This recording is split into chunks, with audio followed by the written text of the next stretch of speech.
How to change language in Pinduoduo app.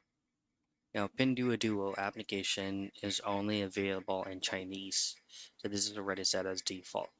Now, you won't be able to find any translation on for options right here, like the Home 9.9, Classifications, and My, which will redirect you into your account. For this to work, all you have to do is to connect your Pinduoduo application into your WeChat account by going into the My tab, which is the last option here. And then all I have to do from here is to go into the gear icon and connect it over directly into your WeChat account. Now, for you to be able to have access on the translation, you just need to open up your WeChat application and then just simply search for Pinduoduo on using your WeChat account, like so,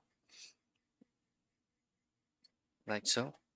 And then just simply hit on the Pinduoduo application and it will automatically be opened just like this.